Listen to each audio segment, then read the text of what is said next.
오늘은 하늘의 왕국에 관한 비유 6번째 시간입니다. 좋은 진주를 구하는 상인에 관한 비유를 가지고 여러분과 함께 말씀을 나눌까 하는데요. 지난주에 우리가 말씀을 나눴던 내용이 뭐였어요? 밭에 숨겨진 보물, 그렇죠? 밭에 숨겨진 보물에 관한 비유에 대해서 쭉 살펴봤습니다. 잠깐 복습해 볼게요. 예수님께서 비유를 해석하실 때 밭은 세상을 의미하기도 하지만 또 다른 측면에서는 각 사람의 마음밭으로 비유하시기도 하셨습니다. 한 사람이 세상에 있는 밭을 갈다가 우연찮게 보물을 발견하게 되지요. 발견한 보물을 자기 것으로 만들기 위해서 자신의 모든 소유를 다 팔아서 그 밭을 자신의 것으로 만들었습니다. 그래야지 그 보물을 내 소유로 만들 수 있기 때문이죠. 이 비유는 예수 그리스도라는 보물을 통해서만 하늘의 왕국, 다시 말해서 구원을 받을 수 있고 영원한 생명을 취할 수 있다라는 그러한 내용을 담고 있습니다.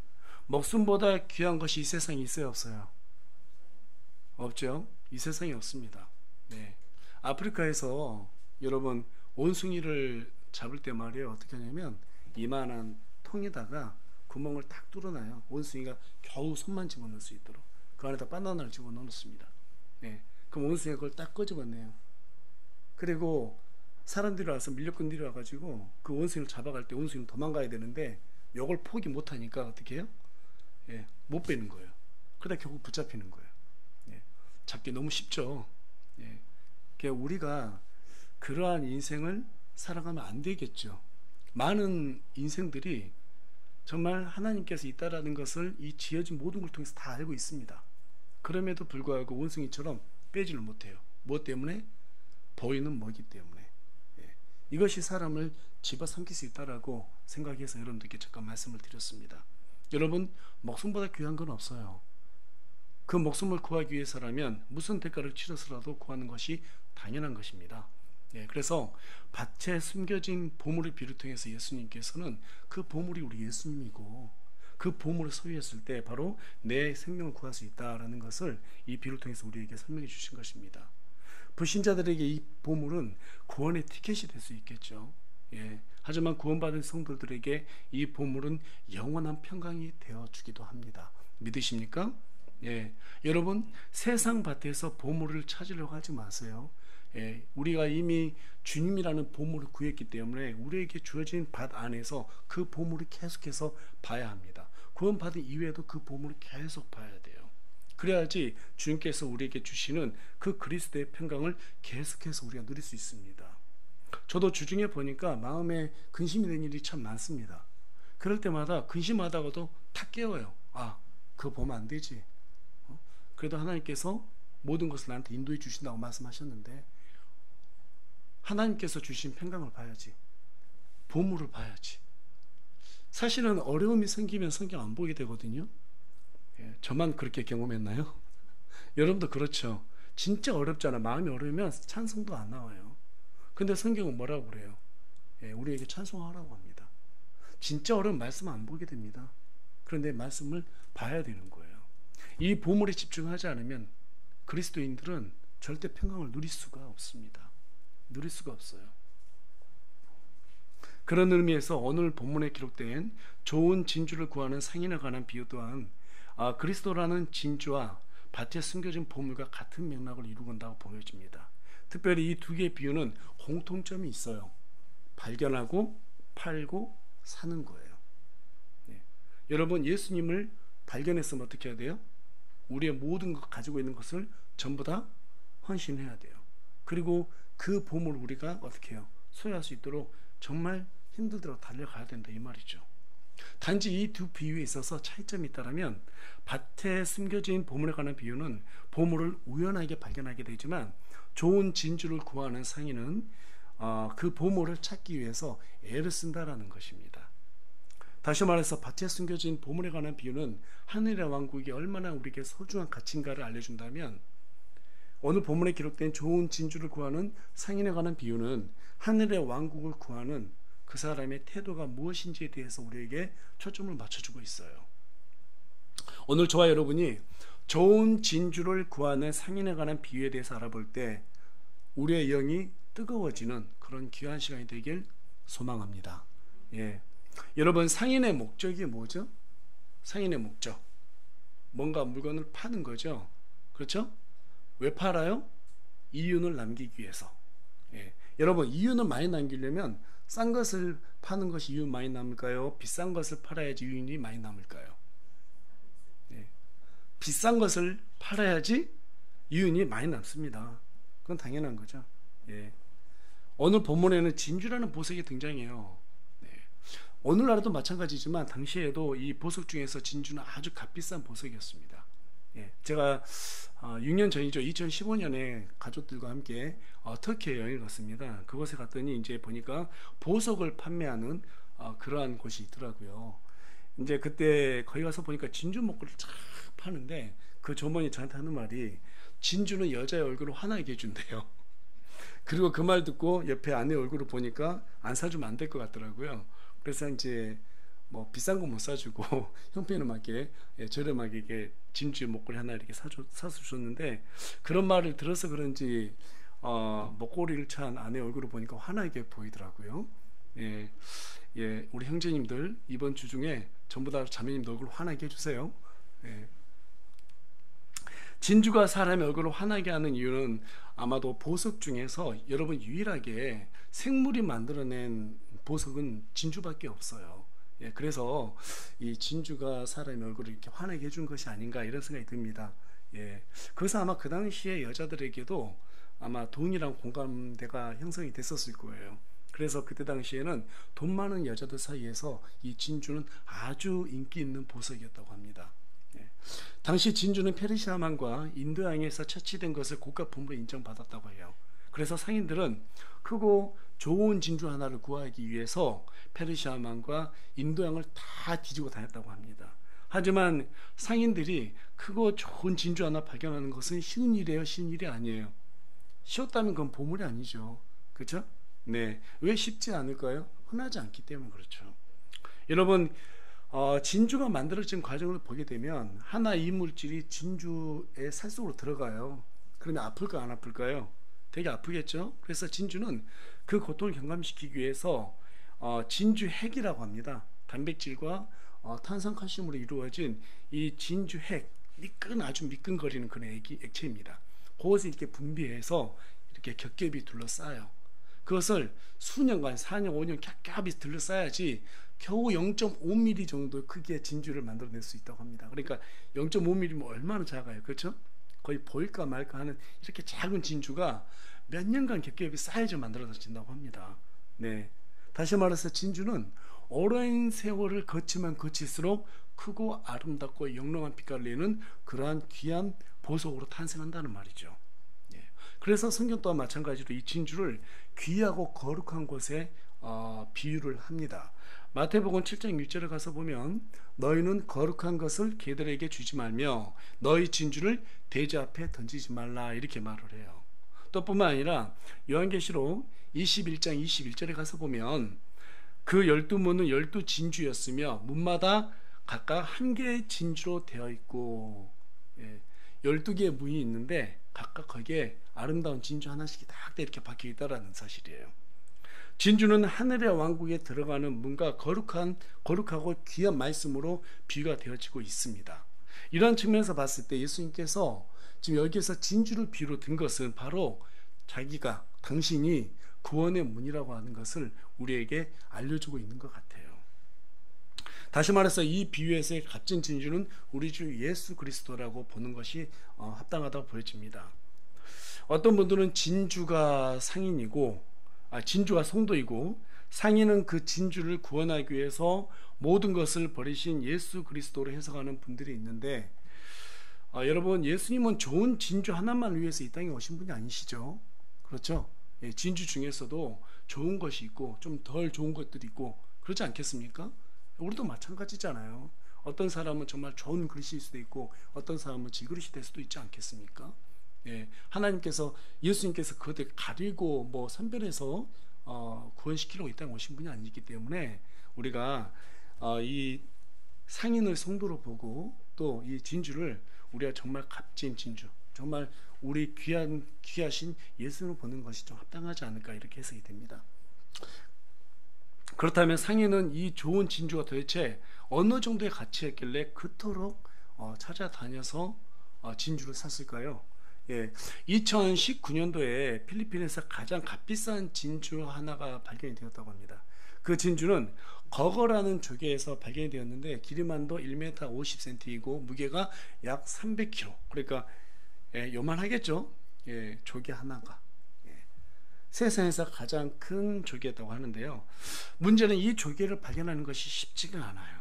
왜 쉽지가 않냐면 산호초가 많은 깊은 바닷속에 이 조개가, 거거라는 조개가 서식하고 있고, 또 뿐만 아니라 그 껍데기는 각종 이물질로 덮여져 있기 때문에 전문가가 아니면 그것을 구분하지 못한다고 합니다. 네. 그런데 한 전문가에 의해서 이 거거라는 조개가 발견이 되었고, 그 속에서 아주 큰 귀한 진주가 발견되었는데 그게 얼마 정도 되느냐? 1억 달러. 그러니까 우리나라 돈으로 따졌을 때는 약 1100억에서 1200억 정도의 가치라고 합니다. 예, 다들 눈이 꽤 커지는데요. 예, 그거 한번 목걸이에 이렇게 차고 싶죠? 예, 사람들이 다 부러워할 거예요. 예, 그 정도 가치라고 해요. 만일 여러분이 그 진주가 어디 있다라는 것을 안다면, 지금 어디 있다라는 것을 안다면 지금 당장 여러분의 소유를 전부 다 팔겠어요, 안 팔겠어요? 예, 다 팔죠, 그렇죠? 그냥 다 팔아서라도 배도 구하고 사람도 구해서 바닷가 가지고 그걸 구할 거예요. 예, 당연히 그럴 것입니다. 그 안 구하면 이상한 사람이죠. 예수님께서 지금 이 비유를 통해서 저와 여러분에게 강조하시는 바가 바로 이 부분이에요. 예, 예수님을 위해서라면 모든 것을 포기하고서라도 헌신하는 성도가 바로 하늘의 왕국을 구하는 그러한 성도다라는 것을 우리에게 알려주고 있다는 사실이죠. 네. 어째 눈빛이 바뀌었습니다. 조금 전에는 다 팔아서 가서 진주를 구한다고 그러더니 갑자기 예수님이라고 그러니까 눈빛이 쫙 바뀌는 것 같은데. 네. 여러분, 예수님이 이 진주보다 더 귀하신 분이세요. 믿으십니까? 네. 그건 경험해 봐야 돼요. 경험해 보지 않으면 정말 어려워요. 네. 성도가 영적으로 성장한다는 것은요, 물질에 대한 미련을 버리는 것 같아요. 그러니까 물질은 물질이고 예수님이 딱 구분되는 것 같아요. 구분되지 않으면 예, 정말 신앙생활이 성장하지 않습니다. 그에 대한 자세한 얘기는 나중에 또 한번 하는 걸로 하고요. 예, 그렇다면 어떻게 해야지 좋은 진주를 구할 수 있을까요? 자, 이 비유에서 상인은 최소한 좋은 진주가 어떤 진주인지 알아볼 수 있는 안목이 있었을까 없었을까요? 그런 안목이 있었단 말이에요. 우리가 지난주에도 숨겨진 이 보물에 대해서 알아본 안목이 있어야 된다 이런 말씀 드렸다시피 이 진주 또한 마찬가지예요. 좋은 안목이 있다라고 하는 것은 그 사람은 전문가다 이 말이죠. 그렇죠? 전문가다. 로버트 그린이라는 사람이 이런 말을 했습니다. 배우고 익힐수록 더 배우고 싶다는 열망이 드는 분야가 그 사람의 본성에 맞는 분야다. 그 분야에서 달인이 되는데 1만 시간의 시간이 필요하고 마스터가 되는데, 전문가가 되는데 2만 시간이 필요하다 이렇게 얘기했습니다. 이른바 2만 시간의 법칙입니다. 하루에 2만 시간이 되려면 하루에 3시간씩 20년을 투자해야 되는 거고요. 하루에 6시간씩 10년을 투자해야지 그 정도의 전문가가 된다라는 거예요. 그게 바로 이제 전문가 될 수 있는 길이라고 말하는데, 해당 분야에 2만 시간을 투자해야 전문가 된다면 저와 여러분이 사람을 살리는 성도, 전문적인 성도가 되려면 어느 정도의 시간을 투자해야 될까요? 네. 밑에 보지 마시고 저를 보고 얘기하세요. 갑자기 딱 눈을 내릴 필요는 없습니다. 네, 2만 시간이 필요한 거예요. 2만 시간이 필요한 거예요. 성경을 보는 것도 그 시간 안에 투자돼야 되고요. 또 하나님을 경험하기 위해서 말씀에 순종하기 애쓰는 시간도 그 안에 다 포함이 돼야 돼요. 예. 저와 여러분이 일하는 데만 시간을 다 소비할 것이 아니라 우리 예수님을 알아가기 위해서, 이 진주를 알아가기 위해서 많은 시간을 투자해야 됩니다. 그래서 여러분, 한 성도가 성장하는 데는 많은 세월이 필요해요. 그냥 하루아침에 되는 게 아니에요. 많이 필요합니다. 예전에 제가 어느 집회에 갔는데 어떤 분이 그런 말을 하시더라고요. 세상에서는 전문가 되면서 왜 하나님의 일에는 전문가 되러 가지 않습니까? 이런 얘기를 하더라고요. 되게 찔리더라고요. 제 청년 때 들었단 말이에요. 그렇네. 나는 예수님이 제일 귀하다고 입술로는 여러 번 고백하면서도 세상적인 전문가가 되려고 컴퓨터에는 열 몇 시간씩 앉아 있으면서도 성경 한 번 안 보고 있는 거예요. 야, 이거 참 양심이 걸린다. 네, 그런 생각이 들었습니다. 네. 우리가 아침에 매일 묵상 제가 보내드리고 있는데 혹시 매일매일 보세요? 네, 그것도 묵상 안 하잖아요. 그냥 한번 쭉 읽어보고 끝내신 분이 아마 대부분이지 않을까. 네. 근데 우리가 그런 것도 한번 훌쓱 훑어보는 것도 중요한데, 여러분들께서 세상 일하는 데다가 시간을 많이 투자하는 만큼 따로 시간을 떼어야 됩니다. 떼어서 말씀도 보고 또 주님과 대화하는 기도하는 시간도 마련을 하셔야 돼요. 그렇지 않으면 절대 영적으로 성장하지 않습니다. 예. 입으로는 얼마나 거창하게 다들 자신들이 마치 전문가이든 것처럼 말 잘합니까? 그런데 여러분, 그런 거 자랑하지 마세요. 어차피 어른이 생기면 다 드러납니다. 어른이 생기면 그 가운데서 어떤 사람은 막 조급해지고요, 어떤 사람은 막 버럭하고요, 또 어떤 사람은 침체되고요, 다 각각 모양새로 드러나요. 예. 저는 언젠가 우리 그 김정 작가님이 얘기하시는 게 참 항상 머릿속에 남아있는데, 예. 그 사람의 믿음은 입이 아니라 발에 있다고 늘 말씀하셨어요. 예. 참 남아요. 말 많이 봐 아무 소용이 없어요.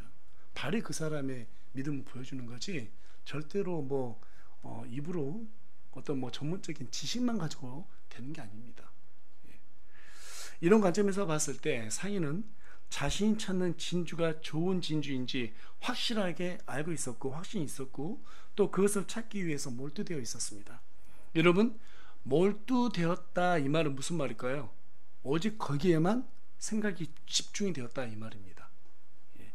이만 시간을 채우는 것을 미치지 않으면 안 됩니다. 사실 이렇게 표현한 게 조금 맞는지 모르겠지만, 정말 미치지 않으면 하루에 어떻게 그 분야에 3시간, 6시간씩 투자할 수 있겠습니까? 그렇지 않아요? 쉬운 일이 아니에요. 그런데 과연 우리는 얼마나 하나님을 찾기 위해서 집중이 되어 있습니까? 얼마나 몰두가 되어 있습니까? 세상 일하면서 하나님께 몰두한다는 것은요, 정말 쉽지가 않기 때문에 상당한 의지가 필요합니다. 세상을 보면 온통 근심과 염려가 생깁니다. 하지만 그럼에도 불구하고 우리 예수님께서는 우리에게 첫째로 하나님 한국과 그분의 의를 구하라고 말합니다. 예. 예수님께서 우리에게 그렇게 명령하셨던 것은 우리가 할 수 있다 없다, 할 수 없는데 그걸 명령했을까요? 할 수 있기 때문에 명령한 겁니다. 이제 우리에게 남은 것은 그 좋은 진주 우리가 잘 정말 구할 수 있으려면 어떻게 해야 돼요? 의지를 가지고 그 말씀에 순종해야 되는 거예요. 어렵고 힘들어도 예수님께서 할 수 있으니까 명령하셨다면 우리는 거기에 순종할 필요가 있습니다. 하나님의 왕국이 첫째가 되지 않으면 그리스도라는 진주를 구할 수가 없습니다. 그것을 구하지 않으니까 염려와 근심이 들어오는 거예요. 그것들이 나를 점령해 버리잖아요. 그렇게 되면 나를 위한 진주를 구하게 되어 있어요. 나를 위한 진주, 그것이 첫째가 되어 버립니다. 예. 여러분, 나를 위한 진주를 구하면 하나님이 어떤 하나님이 된 줄 아세요? 그냥 나의 하나님이 돼요. 우리 하나님이 아니라 나의 하나님이 됩니다. 이게 영적인 원리예요. 여러분, 예수님께서 제자들에게 기도를 가르칠 때 뭐라고 가르치셨어요? 주기도문에 하늘에 계신 우리 아버지요, 이렇게 시작하라고 알려주셨어요. 하나님은 나의 하나님이 아닙니다. 여러분, 우리 하나님이에요. 우리 하나님이에요. 그런데 오늘날 우리 대부분의 그리스도인들은 우리 하나님이 아니라 나를 위한 하나님을 구하고 있어요. 여러분, 이걸 구분하셔야 됩니다. 예수님은 우리의 목적을 위해서, 우리의 목적을 이루기 위해서 이 땅에 오신 분이 아니세요. 누구의 목적을 이루시기 위해서 왔어요? 아버지 하나님의 목적을 이루기 위해서 왔단 말이에요. 다시 말해서 하나님은 저와 여러분의 목적에는 전혀 관심이 없으세요. 하나님, 나 돈 필요해요? 나 명예 필요해요? 관심이 없으세요. 먼저 하나님은 우리에게 순종하기를 원하세요. 주중에도 우리 한 자매한테도 얘기했는데, 돈 달라 기도하지 마. 그러면 그 돈이 너를 지배하고 있는 것을 하나님께서 아시면 더 오히려 시험 속으로 들어가. 여러분, 제가 해봤거든요. 제가 해봤어요. 돈 달라고 기도해봤더니 더 어려워지더라고요. 왜 그래요? 하나님은 질투하는 하나님이라니까요. 맞아요, 안 맞아요? 우리 하나님이 우리 안에 모든 걸 다 읽고 계세요. 생각마저 다 읽고 계세요. 우리가 뭘 구하는지 우리 기도를 한번 여러분 들어보세요. 명예를 구하십니까? 권력을 구하세요? 그게 진짜 진주일까요? 하나님께서 그것들을 다 아시기 때문에 그것을 딱 끊지 않고서는 하나님 일을 하지 못한다는 걸 알고 계세요. 그래서 오히려 그것들을 구할 때마다 하나님은 더 큰 시험 속으로 들어가게 만들어요. 그것을 완전히 해체시킵니다. 그것과 아까 말씀드렸다시피 그것과 세상 것과 하나님 것이 분리되지 않으면 하나님께서 그 사람을 사용할 수 없기 때문에 그것들을 완전히 마무리 지을 때까지는 하나님께서 일을 안 시키세요. 그렇게 않게 되면 어떻게 되는지 아세요? 하나님 나 이거 할 테니까 뭐 주세요? 거래한단 말이에요. 거래. 이게 가인의 제사예요. 가인의 제사. 내가 하나님 일을 해드릴 테니까 돈 주세요. 하나님 일을 해드릴 테니까 명예 주세요. 권력 주세요. 하나님께서 가장 싫어하는 기도예요. 절대 하지 마세요. 우리 하나님께서 저와 여러분의 필요한 모든 것을 다 알고 있을까요? 모를까요? 알고 계세요. 예. 여러분 우리 마태복음 6장을 한번 가볼까요? 마태복음 6장 31절하고 32절에 가서 보겠습니다. 예. 마태복음 6장 31절 32절 예. 우리 다 같이 한 목소리 읽겠습니다. 시작. 그러므로 염려하여 이르기를 우리가 무엇을 먹을까 혹은 우리가 무엇을 마실까 혹은 우리가 무엇을 입을까 하지 말라. 이 모든 것을 이방인들이 구하나니 너희 하늘 아버지께서는 이 모든 것이 너에게 필요한 줄 아시느니라. 우리 하나님께서 아신대요 모른대요? 다 알고 있다는 거예요. 그런데 왜 염려해요? 안 믿으니까. 하나님께서 모르고 계실 걸로 생각하니까. 예. 제가 옛날에도 말씀드렸을 거예요. 제가 중학생 때 컴퓨터를 그렇게 갖고 싶었거든요. 그런데 우리 예수님이 옛날 분이라서 컴퓨터 모르는 줄 알고 제가 그렇게 기도했단 말이에요. 예수님 컴퓨터라는 게 있어요. 예, 그때 이제 솔로몬이라는 컴퓨터가 나왔을 텐데 그 16비트짜리인데요. 이렇게 생겼어요. 우리 예수님 이렇게 생긴 건 나 갖고 싶어 주세요. 이런 기도를 한 적이 있단 말이에요. 네. 그런데 하나님께서는 다 알고 계신단 말이에요. 예, 그러니까 이런 기도하는 것은 제가 중학생 때 영적으로 아무것도 모르고 어렸을 때는 하는 거예요. 그런데 어느 정도 성장하면 그런 기도 안 해요. 여러분들 성장해서 어른이 됐어요. 애들 낳고 이제 이렇게 가정도 꾸리고 살아요. 그럼 우리 부모님들이 뭐가 필요한가요? 봐야 안 봐요?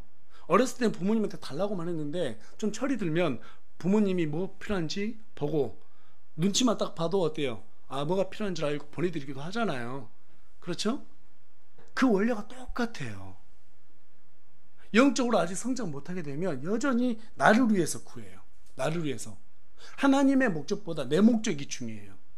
그러니까 내 진주는 뭐냐면 이 땅에서 잘 먹고 잘 사는 거예요. 그것은 아직 영적 성장하지 않았다는 뜻입니다. 성경은 그것을 가르친 적이 없어요. 성경 우리에게 뭘 구하라고 그래요? 그런 의미에서 좋은 진주를 구하라고 말하고 있지 않습니다. 하나님의 왕국을 확장하기 위해서 우리 예수 그리스도를 구해라. 다시 말해서 예수님께서 이 땅에 오신 목적은 이 땅에서 하늘의 왕국이 이루어지게 하기 위해서 오셨단 말이에요. 그 목적을 이루기 위해서 하나가 돼야 되는 거예요. 그러니까 우리가 예수님과 하나가 돼야 된다는 것은 예수님과 같은 목적을 가져야 된다 이 말이에요. 믿으십니까?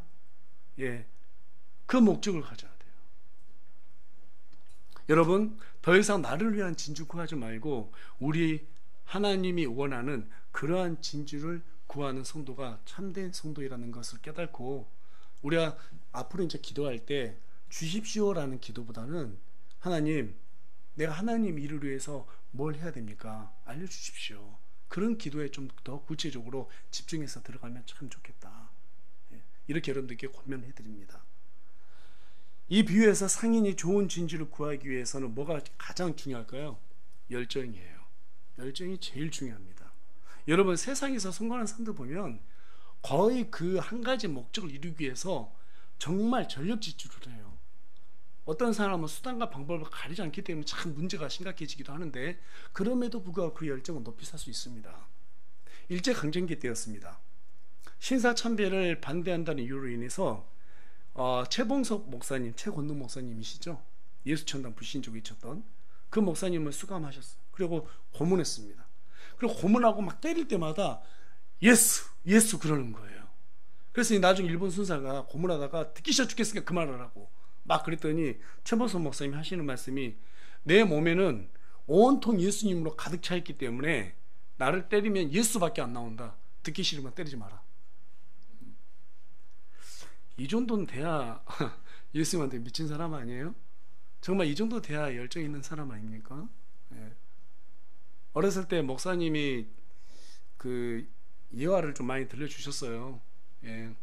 시골교회 목사님이 주일날 예배 가야 되는데 군대에서 고참들 못 가게 하니까 간다고 고집 부렸더니 곡괭이 자루로 10대를 맞고 가라. 그래서 맞겠다 해가지고 맞고 눈 떠보니까 기절했더라는 거예요. 그래서 허벅지가 다 터져가지고 그래도 갈래. 근데 쩔뚝거리면서 교회 갔다고 하는 거예요. 그랬더니 그 고참들이 하는 말이 미친놈이라고 그랬다는 거예요. 예수한테 미친놈이다. 그래서 그 다음부터 안 건드렸다 하더라고요. 한번 물러나면 안 됩니다. 하필이면 근데 그 간증을 제가 군대 입대하기 전에 들었어요. 그래서 군대 입대했는데 신변교육 때 첫 주차 때는 본래 종교행사 금지되어 있습니다. 그래서 근데 그게 계속 양심에 걸리는 거예요. 목사님은 곡괭이자로 두들겨 맞고 피 터진 데 갔는데 나는 여기서 안 가면 이거 안 가도 된다는 거 아는데 되게 내 자신에 대한 실망이 될 것 같은 거예요. 그래서 안 되겠다. 그래서 혼자 그 조교들만 있는 방으로 갔습니다. 놓고 있어요. 그래서 저 종교인사 보내주라고, 교회 보내달라고. 그랬더니 세상에서 듣지 못했던 모든 욕들이 귓가로 다 들려오고요. 와, 제가 지금도 생생하게 기억나는데 군화 2개 날라왔고요, 베개 날라왔고요, 슬랩바가 5개만 날라왔어요. 밑에 다 떨어졌어요. 예. 그래도 갈 거야 막 그러더라고요. 소리 지더라고요. 제일 높은 병장이. 그랬더니 그 병장하고 눈 맞추면서 말하면 더 맞아줄 것 같아가지고 꽃갱이처럼 맞긴 싫어가지고 천장 보고 얘기했어요. 가겠습니다 그랬어요. 그랬더니 이제 저 미친놈 갖다 보내라고. 그래서 저를 한 조교가 데리고 저 때문에 조교 한 명이 대동해서 교회까지 갔던 기억이 있습니다. 그리고 이제 갔다 와서 그날 초코파이는 왜 그렇게 맛있는지, 눈물 젖은 초코파이 드셔봤어요? 안 드셔봤으면 말을 안 해야 돼요. 그게 그렇게 맛있는 거예요. 그걸 먹고 이제 부대로 다시 복귀하는데 이대로 탈영하고 싶은 거예요. 용기를 내서 교회까지 왔는데 예수님 안 오시나 하늘 쳐다보고 정말 무서웠어요. 들어가면 조교들한테 많이 줄 것 같아가지고. 근데 조교들이 안 건드리는 거예요. 오히려 소대장이 저 친구 저 정도 깡이고 열정이면 괜찮다. 그래, 저를 아예 조교로 차출해 줬어요. 그리고 또 감사하게도 신학을 전공한 사람도 다 놔두고 저를 군전병으로 이렇게 삼아줬습니다. 그때부터 또 고생길은 혼했습니다. 우리 여기 앉아 계신 우리 최사모님 느끼시지만 참 제가 존경스러운 부분이 어떤 부분이냐면 호주에서 5년간 형제자매들 참 잘 섬겨주셨어요. 여러분 멜번에서 시드니까지 비행기 타고 우리 형제님 돈 많이 보조 받으셨죠? 한 푼도 안 받았어요. 돈도 시간도 다 직접 투자해가지고 5년 동안 섬기는 것이 쉬운 일이 아닙니다. 왜 그런 일을 합니까? 돈보다 시간보다 하나님의 일이 더 귀중하기 때문에. 우리 필리핀에 가 계신 우리 김기정 선교사님 마찬가지예요. 한국에서도 얼마든지 좋은 직장 다닐 수 있고 또 오라는 교회도 있고 그런데도 지금 가족들하고 떨어져 가지고 어렵게 선교지에서 최선을 다하고 있습니다. 왜 그래요? 돈하고 가족보다 예수 그리스도는 진주가 더 귀하니까. 여러분 그렇게 한다는 건 상식적인 일이 아니에요. 예수님 믿으려면 열정이 있어야 합니다. 좋은 진주를 찾으려면 열정이 있어야 됩니다. 세상 사람들이 보기에 저 사람 예수한테 미쳤다는 소리 정도 들어야지 그때부터 그리스도인을 불릴 수 있는 거예요. 여러분 사도행전 가서 보시게 되면 안디옥에서 처음으로 그리스도인이라는 말이 붙었어요. 그 말이 바로 그런 의미에서 붙은 거예요. 예수님한테 미쳤다. 지금으로 따지면 예수쟁이라는 뜻이에요. 그런데 그 말에 대해서 우리 신약 성도들이 나중에 자부심을 가졌다고 하지 않습니까? 여러분 10만인들은 좋은 산삼 하나 캐려면 깊은 골짜기를 건너고 뱀에 물리기도 하고 풀독에 오른 등 갖가지 고생을 다 해야지 살아가면서 한 뿌리의 산삼 캘까 말까 합니다. 상인들도 좋은 진주를 구하려면 깊은 바닷속에도 들어가야 되고, 또 사람들에게 아쉬운 말도 많이 해야 되고, 또 좋지 않은 말도 많이 들어야 합니다. 무엇 때문에 그와 같은 고생을 합니까? 그거 하나만 구하면, 그죠? 그거 하나만 구하면 그간 고생했던 그 모든 것들이 전부 다 보상을 받을 수 있기 때문이죠. 그래서 상인에게 좋은 진주는 자신의 모든 소유를 다 팔 만큼 정말 큰 가치가 있었습니다. 마태복음 19장에 가서 보면 한 부자 청년이 예수님께 나와요. 어떻게 하면 영원한 생명을 구할 수 있습니까? 라고 이렇게 질문을 하게 됩니다. 그때 예수님께서 뭐라고 말씀하시는가? 자, 우리 마태복음 19장 21절하고 22절에 가서 보겠습니다. 제가 PPT에 띄워놨는데요. 우리 다 같이 한 목소리 읽어보겠습니다. 시작. 가서 내 소유를 팔아 가난한 사람들에게 주라. 그리하면 하늘에서 내게 보화가 있으리라. 그리고 와서 나를 따르라. 그 청년이 많은 소유를 가졌으므로 그 말씀을 듣고 근심하며 가니라. 부자 청년은 자신의 모든 소유를 팔았어요, 안 팔았어요? 팔지 않았습니다. 왜 팔지 않았습니까? 눈에 보이는 자신의 재산이 영원한 생명보다 더 귀했기 때문이에요. 돈, 큰 집, 좋은 차, 좋은 핸드백, 여러분 그것들은 전부 다 좋음입니다. 여러분 큰 집에 누가 집 샀다 해서 가서 보면, 이야, 이 집 기쁘다 이렇게 말하는 사람 한 명도 없어요. 야, 행복한 집 이렇게 말하는 사람 한 명도 없습니다. 전부 다 좋은 집이에요.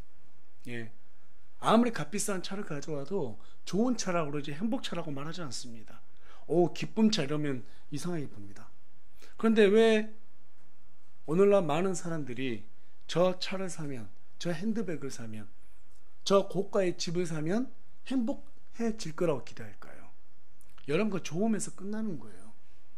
그게 바로 물질이 우리에게 줄 수 있는 한계예요, 한계. 그거는 기쁨을 줄 수가 없어요. 그냥 순간적인 좋음만 주는 거예요. 다시 말해서 그것들은, 이 물질적인 것들은 전부 다 예수님이 말씀하시는 좋은 진주가 아니라는 말씀입니다. 진주처럼 보이는 모조품이에요, 모조품. 이것들이 우리를 속입니다. 이것들이 우리를 속여요. 이 부자 청년도 여기에 속아 넘어갔어요. 율법으로는 모든 선을 다 행했다고 하고 율법을 다 지켰다고 하는데 마지막 관문, 여기에서 걸려 넘어진 거예요. 처음부터 청년은 무엇을 기대했습니까?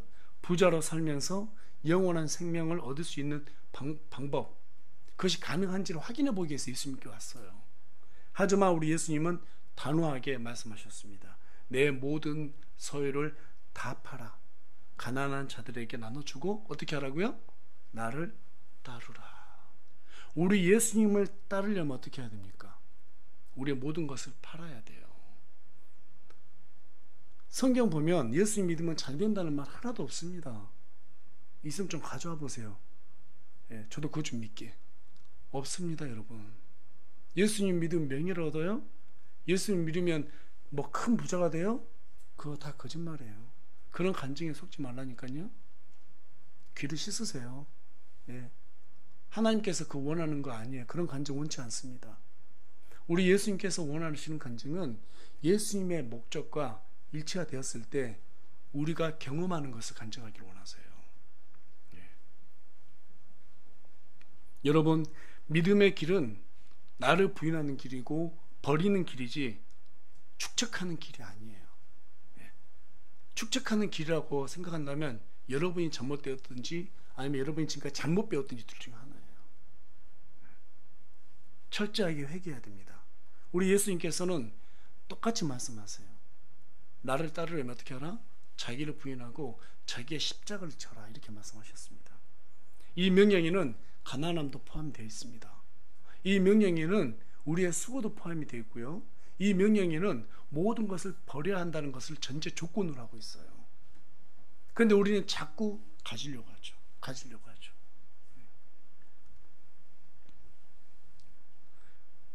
그럼에도 불구하고 예수님의 12제자들과 또 그 당시에 모든 그리스도인들, 지난 2000년 동안 하나님을 섬기기 위해서, 정말 이 하늘의 왕국을 확장해 나가기 위해서 무엇과도 바꿀 수 없는 예수 그리스도라는 진주를 위해서 목숨까지도 버린 사람들이 한둘이 아니었습니다.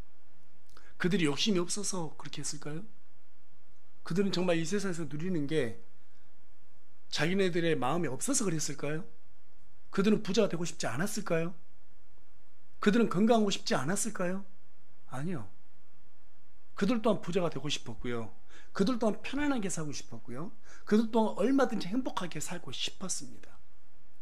그런데 그것들보다 예수님이 더 귀하기 때문에 그분의 목적을 이루기 위해서 기꺼이 그 모든 걸 전부 다 버렸어요. 제가 어떤 영화 한 편을 보니까 영화에서 이런 말 하더라고요. 사랑하는 한 여자가 있어요. 그리고 이제 자기는 주가 되는 그런 길로 갈 수밖에 없는 그런 길에 서 있었어요. 근데 옆에서 한 사람이 물어봐요. 두고 오기 참 어렵지? 사랑한 사람 두고 오기 참 어렵지? 그러니까 이 남자가 하는 말이 정말 어렵네요. 그러니까 이분이 하시는 말씀이 그것이 바로 인생이야. 저와 여러분의 인생은 어디에 있습니까? 세상 가운데 있습니까? 아니면 예수님 안에 있습니까? 저와 여러분의 밭은 세상 밭입니까? 그리스도의 밭입니까? 이거 분명히 해야 돼요. 노선을 분명히 해야 됩니다. 우리는 예수님 안에 머물러 있고 예수님이라는 길을 이미 걷기로 선택한 사람들이에요. 그렇다면 거기에서는 어려움도 감수하고 가야 되는 거예요. 감수해야 되는 거예요. 이제 상인이 모든 소유를 판 것은 이윤을 남기기 위해서였습니다. 예수님이 하늘의 왕국을 좋은 진주를 찾는 상인에 비유한 것도 우리가 하늘의 왕국을 구하기 위해서 모든 소유를 팔아 헌신하면 그보다 더한 보상이 주어진다는 것을 우리에게 알려주시기 위함입니다. 마태복음 5장 12절로 가서 보겠습니다. 어떻게 우리에게 보상이 주어졌는가? 우리 다 같이 한 목소리 읽어봅니다. 시작. 기뻐하고 크게 즐거워하라. 하늘에서 너희 보상이 크니라. 그들이 너희 전에 있던 대언자들을 이같이 핍박하였느니라. 어려움을 당할 때, 예수님 때문에 기꺼이 많은 것들을 포기할 때 너희들이 크게 기뻐하라는 거예요. 거기에 뭐가 있기 때문에? 보상이 있기 때문에. 계속해서 고린도전서 3장 8절 보겠습니다. 읽겠습니다. 시작.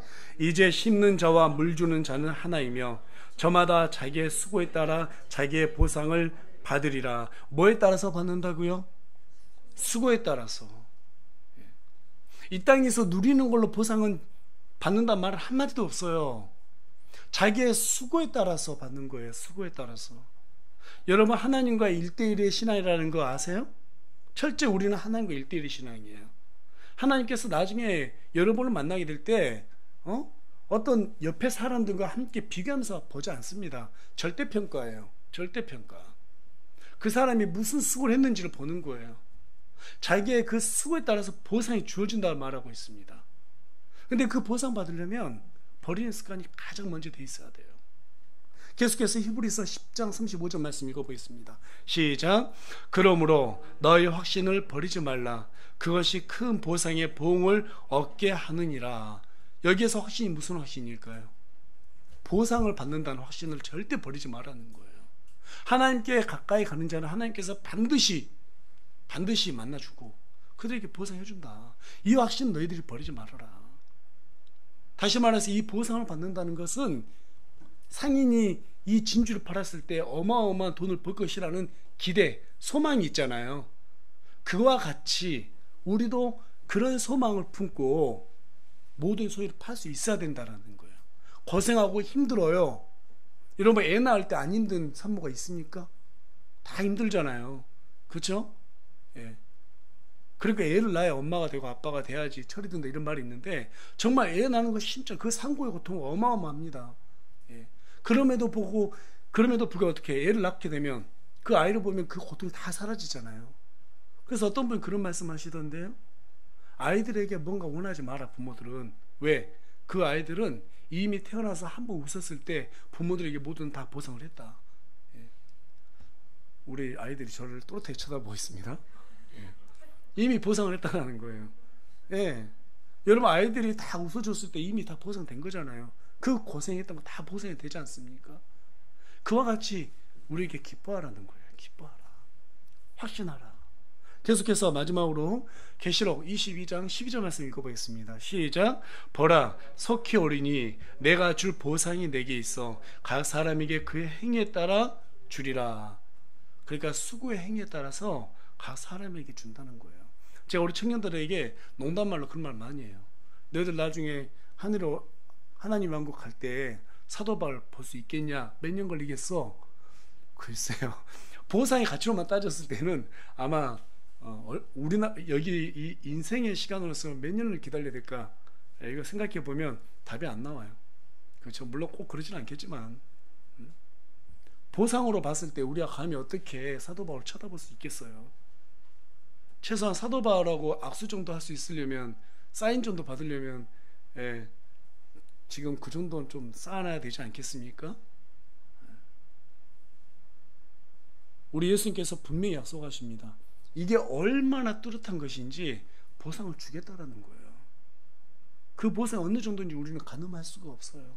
가늠할 수는 없어요. 그런데 우리 예수님은 한 번도 우리를 실망시키신 적이 없어요. 맞죠? 그럼 그 보상도 어마어마할 거예요. 저는 지금까지 살면서요, 죽은 사람들 중에서 돈 가져간 사람 한 번도 못 봤습니다. 혹시 보신 분 계세요? 막 관을 금짝으로 해서 죽은 사람은 내가 봤어도 손에다가요 돈을 아주 그냥 이만큼 쟁여서 가져간 사람 한 번도 못 봤습니다. 옛날에 왕들 그랬다가 전부 다 독을 당했어요. 없습니다. 우리 예수님께서도 말씀하세요. 이 땅에서 보화를 쌓아놓으면 전부 다 어떻게 해요?